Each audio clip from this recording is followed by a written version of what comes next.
My name's Eric. I'm an addict. Just caught it in time. Well, and I'm nervous. I wasn't nervous when Sarah was talking, but I'm nervous now. And I think that's a good thing. I haven't done a chair for a while. I haven't spoken at a meeting of any of the fellowships for maybe 6 months. So a lot of what will come out was probably just been going around in my head for a long time, you know. And it is, I suppose what's making me nervous is that I'm going to spend 40 minutes with me.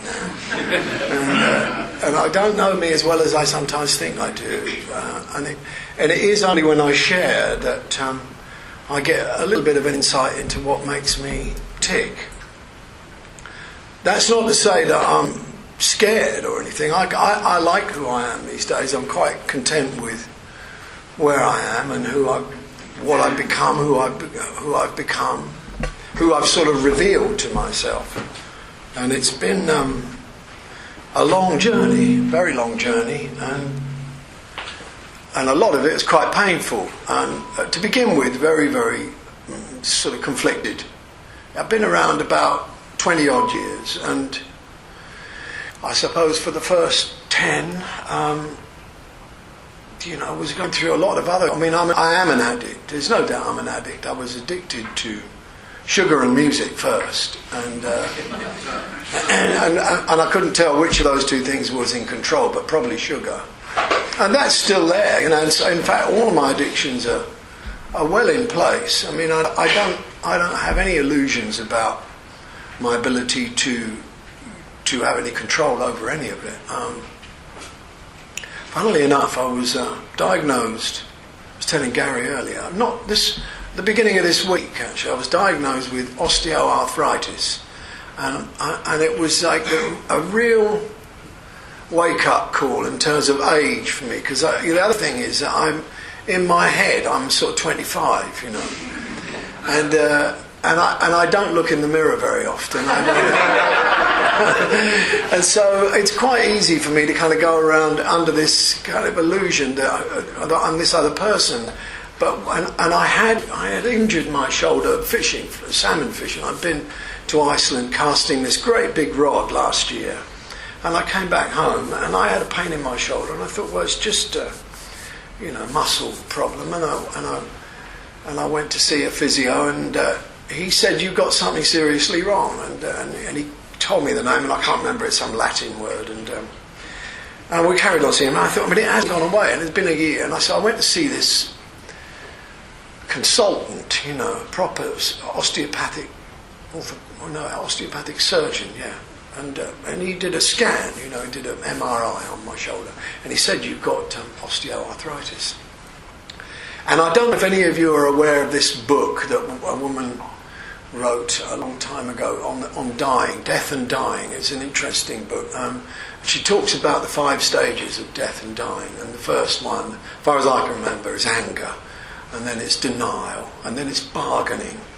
And then it's depression. And then it's acceptance. And I went through all of those in about 5 minutes, It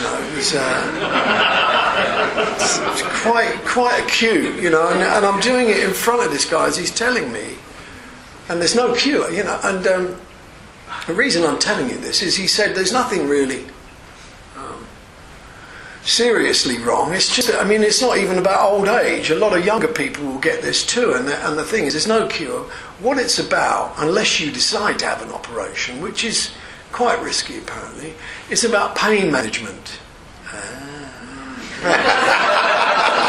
I thought, different parts of my head it just went all off in my head, so I've got a license now, I've got a license. So I'm an addict, this is, after 20 years, the delight and joy that sort of burst in my heart at this news, along with the depression and the denial and the anger, was extraordinary. And it is it's a phenomenon that I'm used to now, thank God. When I came in, those first 10 years was a lot of wrestling, but a lot of a lot of analysis of what this disease was, of what the program that was required to deal with it was all about, whether there were any parts of it I could skip or did it apply to me, and how did it really work. And I think I almost did it step a year, in terms of my intellectual capability to work the step properly. That's the way it came out. So by my 6th and 7th year, I was doing those steps and struggling with them, because this thing of being an addict, I didn't want it anymore. That was it. I had reached a point where, having come into recovery for one reason or another, initially quite a lot earlier than that, and having relapsed and coming back in again, I wanted done with it. I wanted to live a good life. I wanted to live a normal life, and I was quite happy to do the things that were suggested to do that. And I knew I needed to be honest, and I knew I needed to do whatever the work was that was laid in front of me by a sponsor. But the things that seemed to be really difficult to me were the things that everyone else talked about as being fundamental, and that one of them was change. Change. And and 6 and 7 were very much a kind of awakening for me into what recovery could be, because it was about my 3rd year when I took my 3rd step as a result of losing a family member, and it was such a profound experience that it drove me to the 3rd step, and I decided that I was going to really just think of nothing else but how to get stay sober and stay clean, and join this program, and on top of that establish a relationship with a higher power, commit to it once and for all, and having kind of moved through that, working my way to the 6th and 7th step, I was concerned that things weren't changing, that it didn't seem to me to be capable. I wasn't capable of doing what was required. And then I heard someone say in a meeting, and it's always like that for me, it'd be one person says something, and in a whole share, it might be just one phrase, and it'll change my life. It's been like that every time. And he said, it's not your job to do that work, it's God's work. What you do is you embrace your defects, and this is why. All I'm trying to do is illustrate this thing with the osteoarthritis. It's why it's not a problem for me to know that part of my heart is going to explode with joy at the possibility that I might be able to take 2 Nurofen Plus. Look out! And that's what it is, because now I know enough about myself to know that that's who I am. And my fear, my anxiety was all grounded in the fact that I had to get rid of those parts of me. They had to be annihilated. It talks about, the ego must be crushed, and it's true, that self-bondage and all of that is very important for me to hand my stuff over. But, when it's handed over, a lot of my defects still sit in place. And what I do now is I look at them and I laugh, and I think they're quite lovable, and they may never go away. And the point, what I've come to learn is that isn't my job. And that was as a result of, this dreadful thing happening to me in my 3rd year, that I took the 3rd step with all my being and gave that work to God. And I'm not a religious man. I went to Sunday school, and that was it, And I sort of liked pictures of Jesus, when I was at primary school, and I liked a lot of what he said, but I'm not, I don't know about the church, although there's a lot of that's in my life, but I'm concerned about things that seem to be on a deeper level, and they've been brought to me through this program. And to go back to the beginning, where I qualify myself as an addict, it's everything. it's everything, and I'm addicted to this, you know. I cannot go for half an hour. It's a phone I'm holding up for the purpose of the people listening who can't see me. I've got an iPhone and I can't leave it alone. And I'm totally addicted to it. And it's just another thing, you know. It's like, and 10 years ago, maybe even less, I would have been ashamed of that. You see, and what I like about this program is that it gets better. And I kind of get better with it. I understand it more. I'm more comfortable. I'm more able to look at my foibles and laugh and embrace them as a result of working these steps and coming to these meetings. And I'm not, you know, diligent at all by any stretch of the imagination. I would say, I think it would be a fairly honest assessment to say that all I've ever done is go to meetings on a regular basis and do a little bit of what I was suggested, you know. At the same time, I can be a Nazi when it comes to other people and what they should be doing. And I am, you know. I'm the worst. You don't want me as a sponsor, believe me, because I will not lift a finger to help you.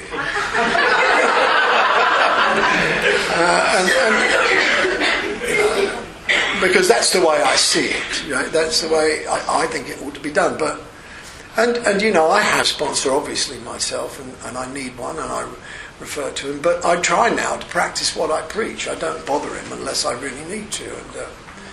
And it kind of evolved into a friendship. I have to say that thank God, this has become a bridge to normal living to me. And I sometimes forget he is my sponsor. We're just pals, and we do things together and have a lot of laughs. But where I'm at today, I would imagine is not a common place to be. You know, that I've been around a while, and I don't know that many people. We were talking earlier about how many people we know from the old days, how many people came in with me, you know, and how many people I remember from treatment when I was in treatment, and I can probably think just off the top of my head of about, you know, 6 people who have the time I have that came in at the same time as me, and we were all going, you know. And I spent the early part of my recovery around Chelsea, and I don't know. I've been to Chelsea meetings recently, you know, so I don't know where they go, you know. I kind of have to say that the highest point of gratitude on my list is the fact that I remain with a desire. I still have the desire to stay clean and sober. It's never gone away, and I think that's the hinge pin of my sobriety. It's not. It may sound a little vague, but it actually is the fact that I wake up every day and I want to be clean, I want to be sober, and I want all that requires. I've never reached a level of complacency where I've thought, you don't need this anymore. And you know, I know people. I actually know people who've been here and have gone away because they don't think they need it anymore. And maybe they don't, and it's not my job to comment on that. It's not appropriate. It's just not my business. But what they're missing is the greatest thing of all, is that, you know, we get the opportunity to do what I'm doing now, and that is just to tell you my story, you know. And the person I often think of, who said it on TV, said I got tired of going to those meetings because I was tired of hearing people talk about the past. And I think, well, the past is my greatest gift to you, along with my pain. You know, that's the thing I can give you that I have no control over. I can't manipulate it. I can try and disguise it or bend it to suit my needs at present. I mean, if I'm telling my story tonight, maybe I will leave bits out or put bits in or whatever, but it is the only thing I have that may be able to help you in one way or another. All the rest of it is superfluous, but it is my, you know, and that's the bit that's the most, you know, the most profound part of it for me these days, is that I can go to meetings and I have a value, and you know, I know some of you would be aware that I have another kind of, I'm a musician with a fairly substantial career behind me, and if I retired now, I would have done what I'd set out to do, and it was to be a happy, constructive, creative musician, and I never didn't have any greater ambition than that. Just that I could entertain myself and provide myself with pleasure and do it in a way that it felt like it sounded right.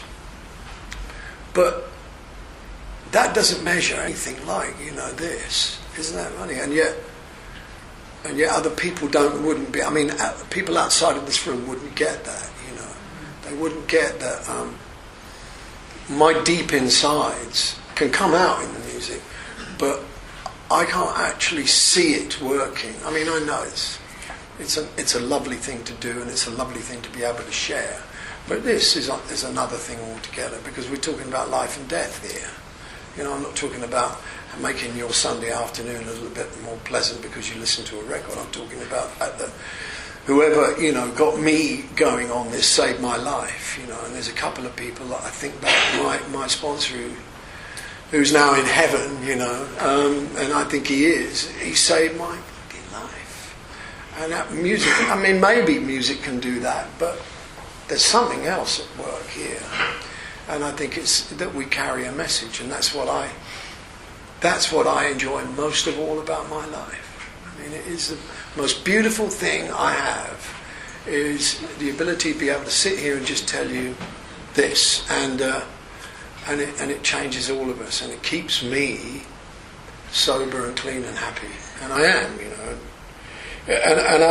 and my life could be divided. It's almost like in 3 segments. It was 20 years of fairly happy confusion as a young man and a young addict and a young alcoholic and a young sex addict. I had all of the stuff, As soon as I could get my hands on anything that would change the way I felt, I was knee deep in it, and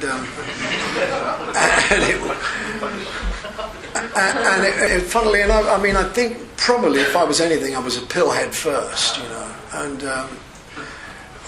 we used to be able to get Benzedrine, Black Bennies we call them, and in Soho in the early 60s, and that mixed with alcohol. I was a chemist, really. I was a chemist. I love to measure all this stuff and put it together and see what the effect was. And the greatest result for me was passing out. Blackout. That's what it was. I was an apprentice suicide, in fact. That was, the height of it all was to pass out in the middle of a place like this with all of you watching and wake up somewhere else and not know how I got there. That was, in fact, that was the golden badge of honour. And to be able to say to someone, do you know what I did? I've got no fucking idea. Does anybody remember anything? And I loved it, but not only did I love it, but it was also, I think, because I couldn't deal with life. I couldn't. I have to say there's a little bit of blame to be laid at the door of my family, because I don't think that in those days in Britain it wasn't an enlightened society in terms of how to raise families, and I kind of suffered from that. I wasn't taught about sex. I wasn't taught about relationships. I wasn't given decent role models in terms of how to have principles and love, proper loving relationships with people. And so I was scared of confrontation. I was terrified of any kind of difficulty, any kind of difficulty in terms of other people and responsibility, anything. And so the idea of removing myself from a situation in a fairly innocuous way was very attractive to me, and I repeated it as often as I could. And I got to be honest, I kept it all at bay for quite a long time. I don't think I could have ever said I've got a problem with this until I tried to stop. And that was a long time after I started. It was, if we're going to say that I was drinking and doing pills and smoking pot and at the age of, say, 14, it wasn't until I was about 34, 20 years, that I tried to stop one day on the insistence of my my first wife. He said, well, maybe you could go for the weekend without getting blitzed. We're going to go and spend the weekend with some friends.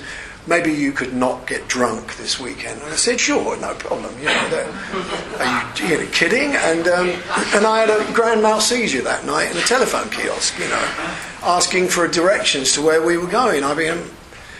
And I was admitted to hospital, and they said, you may have a sort of dormant form of epilepsy, And I thought, this is fantastic. Drugs, another you get a prescription for that. So, but internally, really deep down, I knew I discovered something that I actually could not stop at that point drinking. And at that point, I was drinking maybe 3 or 4 bottles of vodka a day with Coke and downers in the mix. And that had been going on for quite a while. Inside, what appeared to be a fairly normal marriage. Inside a glowing career where I was touring and making records. It's what they call functioning addiction, And everyone knew, and it's the elephant in the corner of the room. No one's going to talk about it, not in front of me. They're not going to have meetings.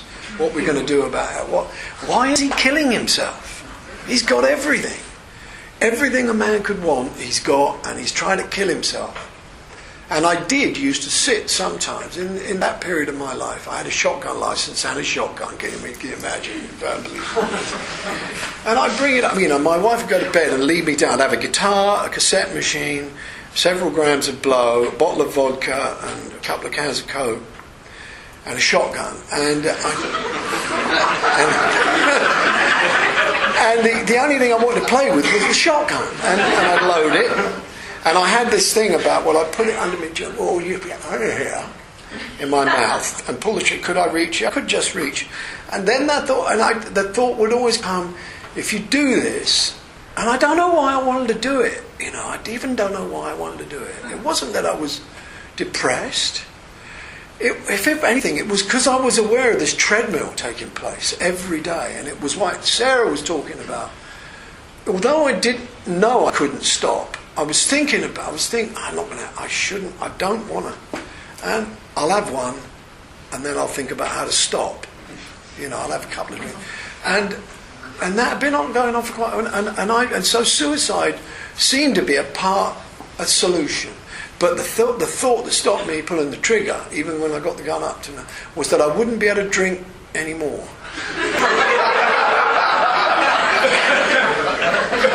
So, my addiction saved my life.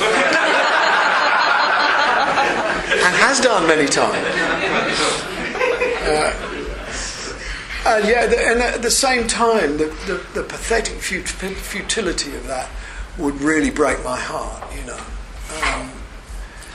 And then this thing happened with the seizure. And I tell you, it's no lie. I carried on for at least 5 years after that. And then one day I went fishing, and I'm still in this marriage, and it was still a functioning situation with everyone trying to hold it together from the outside. My life was so unmanageable that I had to employ people to manage it for me. And they did a very good job.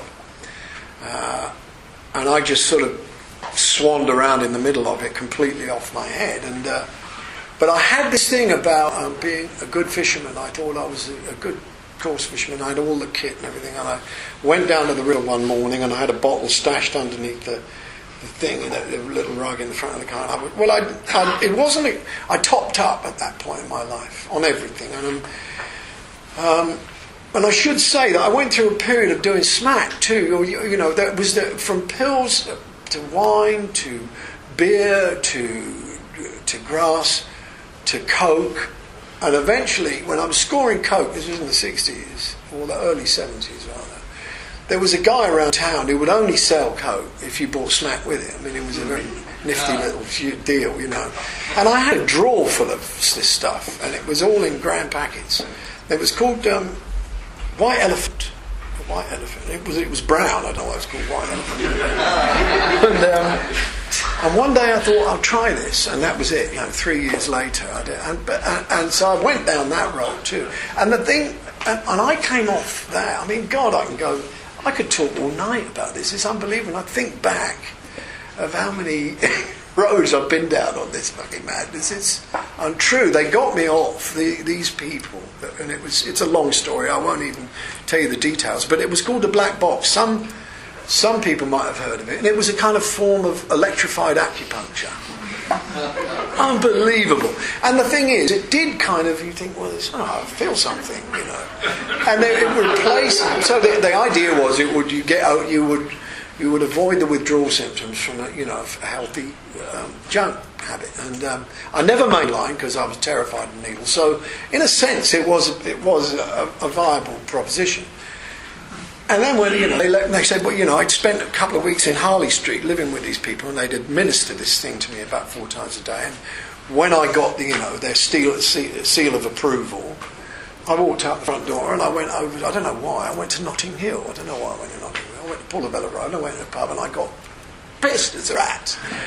And I thought, this is actually better. They're right. This is much better, because the thing with smack was, I was in the corner of the room, my world was like as big as a football, really, and it was all dark, and this is bright and vivacious and lively, and so I went from being, junkie to an alcoholic in literally 24 hours, and there was, it seemed to be a lot of difference, but, and the funny thing was, I actually was healthier when I was on heroin than an alcoholic. I mean, it's a strange thing, but the point is that I did get to that point where I'd gone mad. I'd gone mad, and everyone around me was wondering what to do. And then one day I had this thing with the fishing rod, and I went to the river and I put up the rods. I had 2 cart rods, Hardy cart rods, with Mitchell reels, antique Mitchell reels, beautiful things. And I had a kind of proper old wicker hamper with all the kit in, and sat on that. 2 carp fishermen, proper carp fishermen on the other side of the river, bit of mist over the water. And I sat on my hamper and I lost my balance. And I went over on one of the rods and broke the handle. Landed on it and broke it off at the handle. And it was the last straw. Absolute last straw. And I wanted to cry, I wanted to scream. And I picked up all my gear and put it back in mine. These guys couldn't look. They were they'd seen it all happen, and they were embarrassed. I'd embarrassed them. And these were people that I would have given my right arm to have the respect of. You know what I mean? I don't know why. I mean, it was the last vestige of respectability for me that I could find in myself. And it all went, and I was empty, and I was fucked. And I went home with my gear. And I just walked straight into the office I had in my house, and I picked up the phone. I called somebody and I said, I need help. I thought, what are you doing? What have you done? I mean, all this. And it was, in that second, my life changed. And it was just, I thought, I didn't think then, but I thought since, had I ever said that before to anybody? How old was I? I was 34 years old. I'd never asked for help in my entire life. And I was taught, why? I was taught not to. I was taught not to. A man, sorts out his own problems. You don't go bothering other people. And my life is, it's changed. I mean, and it was a hard one for me to carry. I mean, I ask for help all the time now. But, if any part of my recovery has been difficult, it's been that. It's been learning how to foster and develop a habit of asking for help, and it was the one. And the reason why, and I've thought about that a lot. As times gone by in my recent years, that what was so difficult about asking for help? And it was because I'm an only child. And so I don't know how to share. I don't know how to fit in. I didn't fit in at school. I didn't fit in anywhere. I couldn't even fit in here because that same parameter applied. I didn't know how to do it. I just didn't know how to do it. And I was frightened that if I ask someone for help, they'd say, you should know. Why don't you know? I'd be shamed in some way. And I had no idea how much shame I had in me. I was like a reservoir of shame about everything that I was composed of. I mean, talk about, Sarah hit it on the head too. Unlovable. I am unlovable. I can go to that place in 2 seconds. And I've been there many times in recovery. And it'll just be one. I may have elevated myself up on some level, and someone will say something, and I'll go down like in flames, and I can go to that place. So why I couldn't ask for help was because it meant that if I said, what do I do about this? You'd tell me what I could do, and we'd begin engaging. And it was like my idea of hell was engaging with another human being. It was the worst thing I could think of doing, because you'd see inside. Eventually then, you'd start to peel the layers off and you'd see who I really was. And it would be and then you go, and I'd be alone. So it was hard. It was really hard. And I have to say, that I practiced it because it was drilled into me. And some people were really tough, and said, for instance, when my son died, I didn't know I had a little boy, just as for those that don't know, who was, at the age of 4, was killed in an accident. And I was 3 years sober at the time. And I was going to meetings every day, but I'd just sit at the back and I didn't know what to say. And one guy came out, and a bloke I really respected, an old time he said, do you think your pain is too good for us? Hit me clean between the eyes.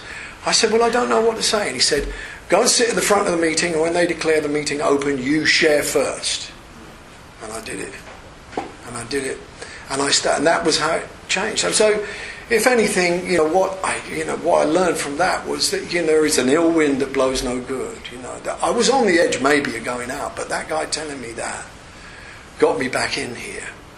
And I started. People would ask me to do chairs. I'd sit here and I'd tell you how I didn't know how to feel when my son died. I didn't know how to feel. I had to pretend to be sad or angry. I thought, well, what am I supposed to? I just didn't know. And but the thing was, I didn't drink. I didn't use, and that would be this. This is what I have. This is my gift. This is what I can give you. This could happen to any one of you on any level you want to choose, and I guarantee you will not use. If I can do it, you can. And a woman came up to me after a meeting and said, you just took away my last excuse. I'm not too pleased with you. So it's a wonderful thing. And the thing is, I did. From about the mid-90s onwards, I started doing everything I could. When, I just got into it up to my neck, and I was going to ACOA to sort out self-parenting possibilities, which I now do. I'm in a relationship now with a wonderful woman. I have 3 beautiful young kids. I'm married to this fantastic creature, and I think, what does she see in me?